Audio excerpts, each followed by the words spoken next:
হঠাৎ একদিন আমার ফোনে একটা মেসেজ আসলো। মেসেঞ্জারে ঢুকে দেখলাম মেসেজ দিয়েছে বন্ধুর ছোট বোন। কথা বলার এক পর্যায়ে বলল, ভাইয়া আপনি কি রিলেশন করেন? আমি বললাম, হঠাৎ এই কথা জিজ্ঞেস করলে?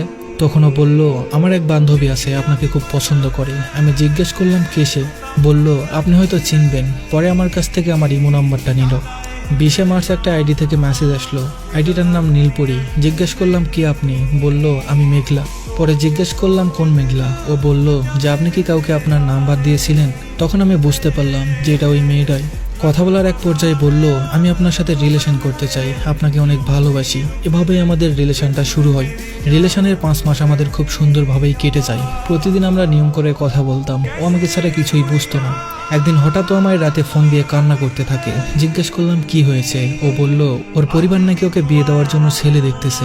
এই কথাটা শুনে আমার বুকটা কেঁপে ওঠে। আমি কি করব কিছুই বুঝতে পারছিলাম না। ও বলল ওকে নিয়ে পালিয়ে যেতে।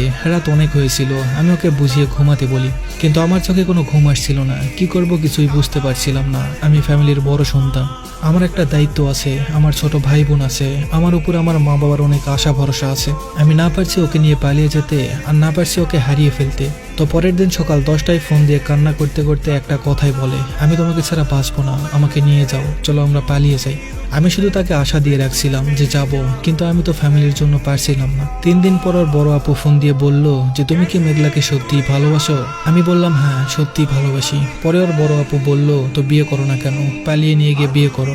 আমি বললাম আমি সেটা পারছি না, আমার 2 বছর সময় লাগবে। ওর বোন বলল, আমি চাই তোমরা ভালো থেকো, আমার বোনের কান্না আমি দেখতে পারতেছি না। তুমি শুধু এখন কোর্ট ম্যারেজ করে রাখো, কাউকে জানানোর দরকার নেই। যখন তোমার সময় হবে তখন তুমি জানিয়ে দিও। এখানে যত কিছুই হোক, তোমার ভালোবাসার মানুষটা তোমার কাছেই থাকবে সব সময়। আমি অনেক চিন্তা ভাবনা করে পরে রাজি হলাম, কিন্তু এখন টাকা লাগবে। আমার কাছে টাকা নেই, কি করব ভেবে পাচ্ছিলাম না। পরে আমার বন্ধুকে ফোন দিয়ে সবকিছু বললাম। দিনটা ছিল মঙ্গলবার 3 জুলাই 2023। ঠিক করলাম ওই দিনেই বিয়ে করব, কিন্তু কোনো একটা কারণে সেদিন আর হয়নি। তো পরের দিন সকাল 10টায় বাসা থেকে বের হলাম। দুপুরে মেঘলার বড় আপু, আমার বন্ধু আর বন্ধুর বউকে নিয়ে বিয়েটা সম্পন্ন করলাম। আমার বন্ধুকে কাগজপত্র দিয়ে বললাম, বন্ধু কাগজটা সাবধানে রাখিস। বিয়ের 2 দিন পর মেঘলার নানি মারা যায়। ও সেখানে চলে যায়। তার 1 সপ্তাহ পর শুনলাম ওর আম্মু নাকি আমাদের বিয়ের বিষয়টা জেনে গেছে। তো তারপর ওর আম্মু আমাকে বাসায় ডাকলো। আমি অনেক ভয়ে ভয়ে গেলাম। অনেক কথা হলো। আমি বললাম আমার 2 বছর সময় লাগবে। ওর আম্মু বলল ঠিক আছে, সমস্যা নেই। ওনার কথা শুনে কিছুটা টেনশন কমে গেল। সবকিছু ঠিকঠাকই চলছিল। এভাবে প্রায় 6 মাস কেটে যায়। একদিন হঠাৎ করে ও বলল ওকে নাকি দেখতে এসেছে, ছেলে পক্ষকে নাকি ওর ভাই নিয়ে এসেছে। এই কথা শুনে আমি সাথে সাথে মেঘলার আম্মুকে ফোন দিলাম। ওর আম্মু বলল তুমি টেনশন করো না, আমি সব সামলে নেব। এরকম করে প্রায় 6-7টা ছেলেকে তাড়িয়ে দিয়েছে। 1 মার্চ 2024 হঠাৎ রাত 2টার সময় ফোন আসলো মেঘলার আম্মুর ফোন থেকে। আমি বাসায় ছিলাম না, আমি একটা কাজে বাইরে গিয়েছিলাম। ফোন দিয়ে বলল মেঘলার ভাই আব্বু নাকি ওকে জোর করে ফুফাতো ভাইয়ের সাথে বিয়ে দিয়ে দিয়েছে।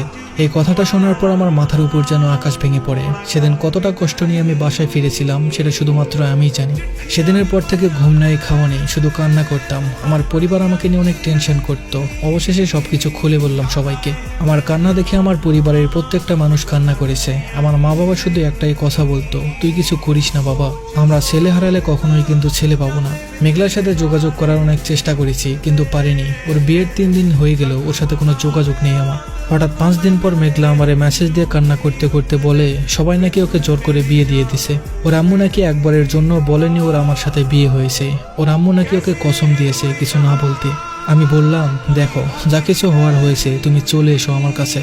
মেঘলা আমাকে আশা দিল যে ও চলে আসবে আমার কাছে। কোনো রকম দিন কাটাতে থাকলাম ওকে পাওয়ার আশায়। একদিন শুনলাম মেঘলার জামাই নাকি সবকিছু জানতে পেরেছে, ওর আগে একটা বিয়ে হয়েছে, তাই মেঘলাকে মেঘলার বাসায় রেখে গেছে।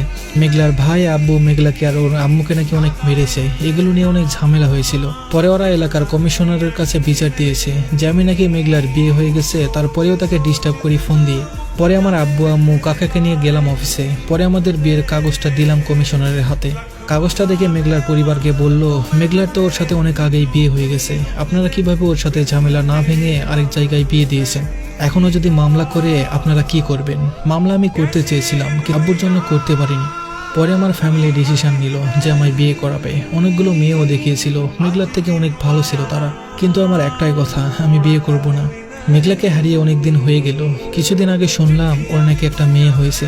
তখন আমি বিশ্বাস করলাম যে ওই দিন যে ওর ফ্যামিলিরা বলেছিল যে ও 1.5 মাসের প্রেগনেন্ট, কথাটা আসলে সত্যি ছিল। ওর মন একবার চাইছিল আমার কাছে চলে আসতে, আরেকবার চাইছিল না, আসবে না।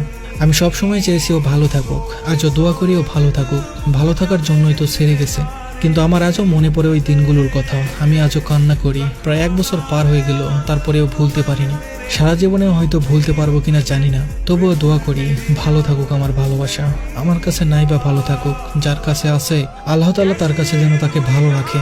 আর কোনোদিন যদি তার সাথে দেখা হয় তাহলে জিজ্ঞেস করব কেন বেইমানি করেছে, কেন ছেড়ে গেছে, কেন বলে না যে তার সাথে আমার আগে বিয়ে হয়েছে। আর কিছুই বলতে চাই না, শুধু এতটুকুই বলতে চাই আমাকে এভাবে না ঠকালেও পারতে।